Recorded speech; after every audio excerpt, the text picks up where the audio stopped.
once we are talking about water loss, generally we can divide it into three different parts: overflowing of reservoirs and unauthorized water consumption, as we can see here on the left side; major bursts, big bursts that we can see water above ground, and then someone will report in it, and a bagger will dig in and fix the leak or the burst.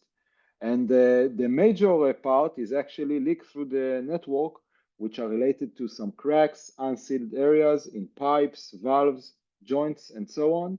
And that's the part that with pressure management, we try to fight and reduce as much as possible. Now, as a definition in municipal network, the system is always pressurized. Why? In order to meet the peak demand, whether it's during the day, in the evening, or in the morning, or at a holiday or Christmas time. But by definition, the system is always overpressurized in order to reach to the critical point, the point where the pressure is the lowest, also during the peak demand. Apparently, and that was a quite surprising figure for me as well, is that some systems, they have losses of water just go down the drain to the underground of about or up to 70%, okay, which that's an unbelievable number. We push to the pressure zone 1,000 cubic meter and the consumer gets only 300, and that's just a big waste of money, energy, and of course water. So let's see together some of the figures of different places.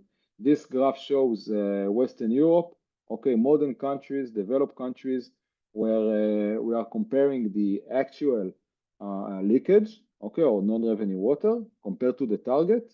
We can see places in Italy where it reached to 40% and the target is about 25, and we can see some other countries as well.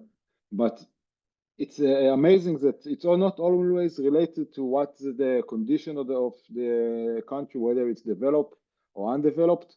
The numbers can be huge and very high, so there is a lot to be done in order to make it lower. Some figures from different cities around the globe. We can see Mexico and Italy on the top, and some cities down below, like in New York or in Germany or even the Netherlands, where the values go below 10, and that's quite impressive.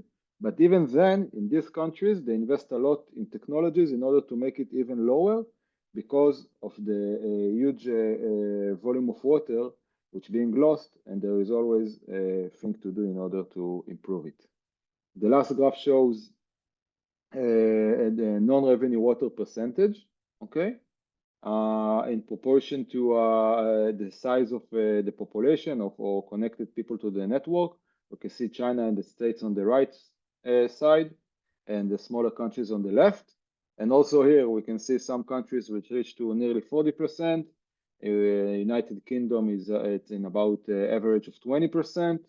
Australia, Germany. Again, a lot to be done, and this data is from the Global Water Intelligence about 3 years ago, or even more. So I'm sure that the numbers are being updated, but just to give you the general picture. Now, as a rule of thumb, because of course pressure, higher the pressure, greater the leak through a given unsealed point.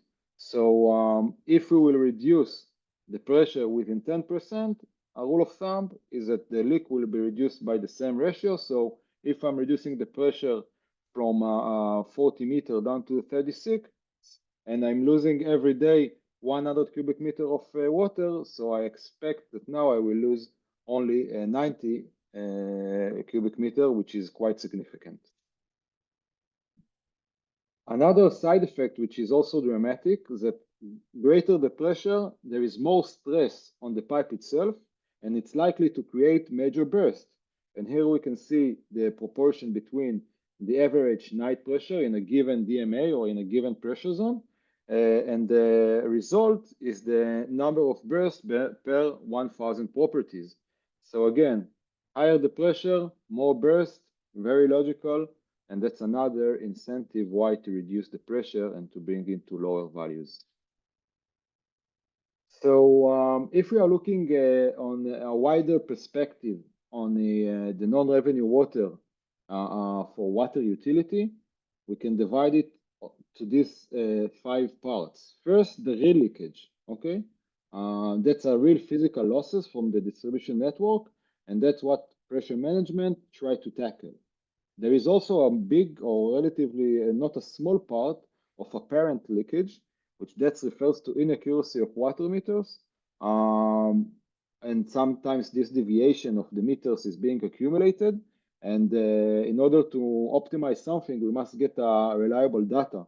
And if we are getting the data of the water balance, which is not very accurate, so that's an issue. And we can see it as a leak, while practically it wasn't a leak. So that's another thing that the industry try to fight and improve by having a smart meters which are more accurate in order to reduce the apparent leakage down. We talked about storage of overflow of tanks, pipeline burst, and unauthorized water consumption.